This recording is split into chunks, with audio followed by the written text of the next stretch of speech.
Jesus affirmed Genesis 1 and 2.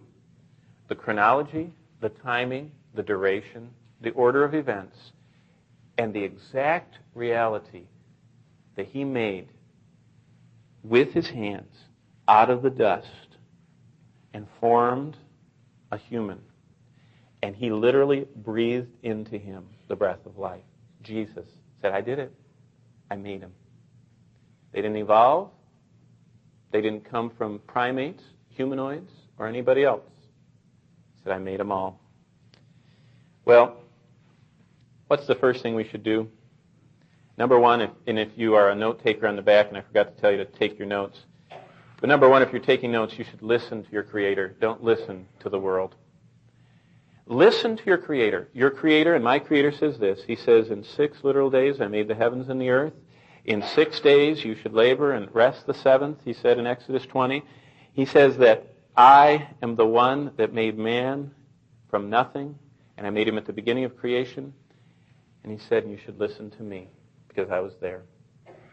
Now I want you to know that's just a simple gospel truth that the Bible presents. Does it mean that people that believe something else are damned and lost? No. But it means they're sure missing part of their worship of God. You know, if I have to believe that God needed help saving me, then he didn't really save me. If I think God needed help forgiving me and I have to have some priest or some liturgical system, then I don't really trust his forgiveness. And if I think God needs help making the universe, I don't trust his omnipotent power. And I can't fully worship him as the creator of the heavens and the earth and the seas and the springs and of us humans.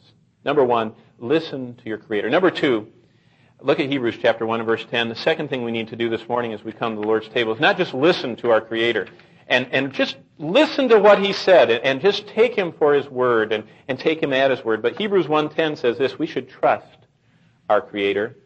It says, in you, Lord, Hebrews 1:10, in the beginning laid the foundations of the earth, and the heavens, every bit of them, are the work of your hands. And then Hebrews chapter 11 continues the thought in verse 3.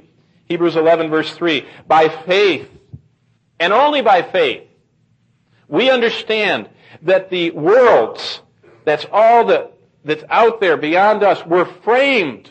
They were framed by the Word of God, so that the things which are seen, Hebrews 11 says, were not made of things which are visible. They were not reformed from Big Bang remnants over billions of years. They were made from nothing. They were not made from things which were visible. God didn't use existing matter to make the universe. He made it all from nothing. That's what he says. He says the things which are seen were not made of things which are visible. Verse 6 of Hebrews 11, but without faith it is impossible to please him, for he who comes to God must believe that he is, and that he's a rewarder of those that diligently seek him. Number one, listen to our Creator. Number two, trust your Creator. Trust him. If he said, I made everything from nothing, if he says, I framed it all, if he said that I made man and woman at the beginning of creation, if he says, and wrote it down in stone, that in 6 literal 24-hour days I made the heavens and the earth, just believe him. I mean, you can walk out of here just kind of excited. I mean, you can just believe this book. You don't have to go in and say, well, yeah, I know this. Well, okay, maybe you're right. And what are they going to find tomorrow, you know? Are they going to find out that in the genetic map that there really are genes that make people alcoholics and pornographers and homosexuals? Are they going to find that and then it's not a sin? See, you see where this leads? As soon as you bow at the shrine of cultural science, you can't trust and listen to God. You have to filter it. You have to put the Bible here, and you've got to put the Scientific American and Science Magazine and Discover and, Carl Sagan and everybody else between you and God. And he says, no, just listen to me and trust me.